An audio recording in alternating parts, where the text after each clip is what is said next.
Welcome back. Today, we are beginning an extremely important section on learning and teaching approaches and theories.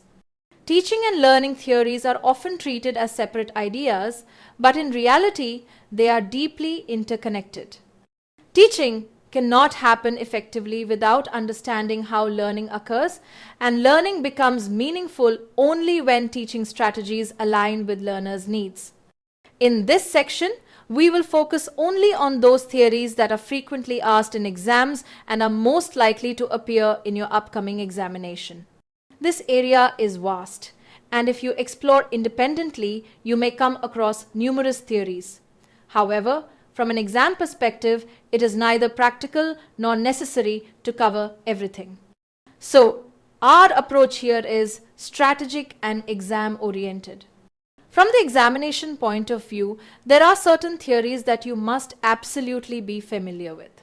These include Dale's cone of experience, Bloom's taxonomy, Howard Gardner's theory of multiple intelligences, Piaget's theory of cognitive development, John B. Watson's scientific theory of behaviorism, B. F. Skinner's operant conditioning, Ivan Pavlov's classical conditioning, John Dewey's progressive education, and Lev Vygotsky's zone of proximal development. Alongside these theories, one important exam-tested statement you should remember is that there is abundant scope for promoting concept learning during the adolescent stage of development, as learners at this stage are capable of abstract thinking and deeper understanding. This statement has appeared directly in exam questions, so it's a must-remember point. Let us now move to one of the most influential and widely tested frameworks in education, Bloom's taxonomy. Bloom's taxonomy was developed by Benjamin Bloom and his colleagues during the 1950s to provide a common language for defining learning objectives. Before Bloom's work, teachers often struggled to clearly articulate what they expected students to learn. Bloom's framework helped solve this problem by categorizing educational objectives in a structured and systematic way. The taxonomy was formally published in 1956 under Bloom's leadership as the chairman of the Committee of Educators and Experts. Bloom's taxonomy identifies three major domains of learning: the cognitive, affective, and psychomotor domains. This classification helps teachers design instruction, frame questions, and evaluate learning outcomes more effectively. From an exam perspective, it is important to remember that Bloom's taxonomy represents learning in the cognitive domain as a 6-level hierarchy, a point that has been directly asked in exams.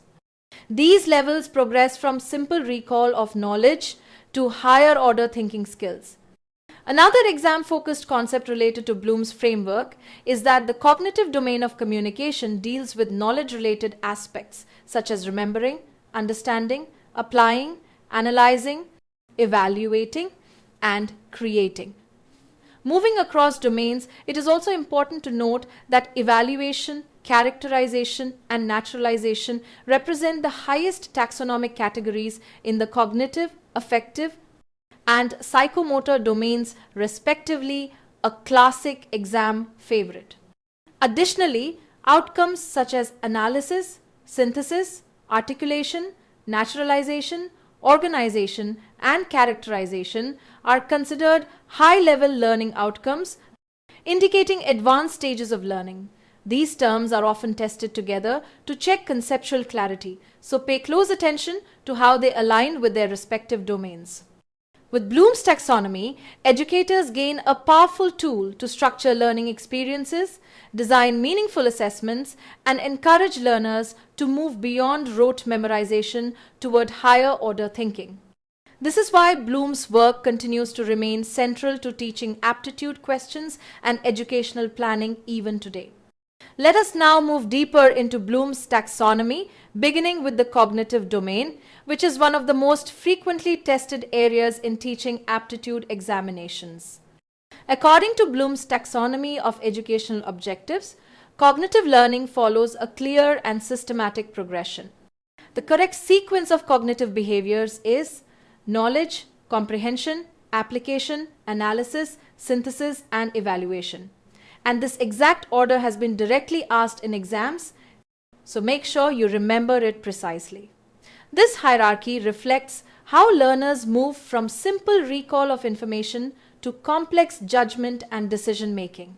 At the most basic level lies knowledge, which focuses on the recall and recognition of facts, terms, and information. At this stage, teachers assess whether students can remember specific data, terminology, classifications, sequences, trends, principles, and theories. Learning at the knowledge level largely depends on rote memorization, and remembering Bloom's taxonomy itself is a classic example of knowledge-based learning. Questions such as identifying countries involved in the War of 1812 or naming common varieties of rice fall under this level. Moving upward, we reach comprehension, where learners demonstrate an understanding of the meaning of material. The goal here is to help students organize and arrange information in meaningful ways. This level involves skills such as summarizing, translating, generalizing, describing ideas, and identifying main points. In fact, examiners often test this idea directly by stating that the ability to understand the meaning of material is known as comprehension.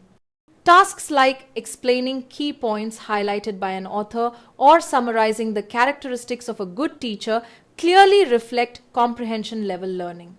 Next comes application, where knowledge is no longer confined to recall or understanding but is actively used in new situations.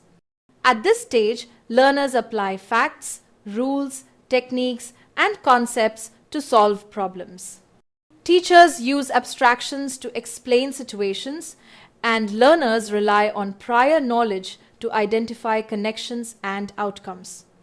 Exam questions at this level often ask whether learning from a book or concept can help solve real-life problems or improve performance, highlighting the practical use of knowledge. As learning becomes more complex, we arrive at analysis, which involves breaking material into smaller components to understand structure and relationships. At this level, learners examine elements, identify motivations, explore relationships, and uncover organizational principles within data. Analysis includes examining elements, analyzing relationships, and understanding organizational patterns. Questions that require comparing and contrasting resources or analyzing social issues like unemployment clearly belong to the analysis level. This level is considered a higher order cognitive outcome, and examiners frequently test it. Beyond analysis lies synthesis, where learners combine individual elements to form a new whole. Synthesis involves integrating ideas, creating new plans, proposing solutions, and generating original meanings from existing information. At this level, learners move beyond understanding and analysis to creativity. Activities such as modifying an unhealthy recipe into a healthy one or formulating a hypothesis about social problems demonstrate synthesis. Synthesis focuses on innovation, planning, and the creation of unique communication, making it another high-level cognitive outcome tested in exams. At the top of Bloom's traditional taxonomy is evaluation, which involves making judgments based on criteria and standards. According to Bloom's original framework, evaluation is the highest level of learning in the cognitive domain, and this statement has appeared directly in exams. At this stage, learners assess the validity, logic, and quality of ideas and defend opinions using evidence. Evaluation includes judgments based on internal evidence, such as logical consistency, and external criteria, such as ethical or social standards. Questions that ask learners to justify decisions or evaluate ethical actions clearly fall under this level. It is also important to note a frequently tested update. According to the revised Bloom's taxonomy, the highest level of learning is create, replacing evaluation. This distinction between traditional and revised taxonomy is a classic exam trap, so remember it carefully. Additionally, examiners consistently emphasize that analysis, synthesis, and evaluation are considered higher-level learning outcomes within the cognitive domain. Now let us briefly turn to Bloom's taxonomy in the affective domain, which deals with attitudes, values, and emotions. In the affective domain, the correct progression from lower to higher learning outcomes is receiving, responding, valuing, organization, and characterization. This sequence has been directly asked in exams. Among these levels, organization and characterization are considered higher order outcomes because they reflect deeply internalized values that consistently guide behavior. Learners at this stage not only accept values but also integrate them into their personality and actions. Together, the cognitive and affective domains of Bloom's taxonomy provide educators with a powerful framework to design instruction, assess learning outcomes, and promote higher order thinking. This is why Bloom's taxonomy remains one of the most reliable and repeatedly tested concepts in teaching aptitude examinations.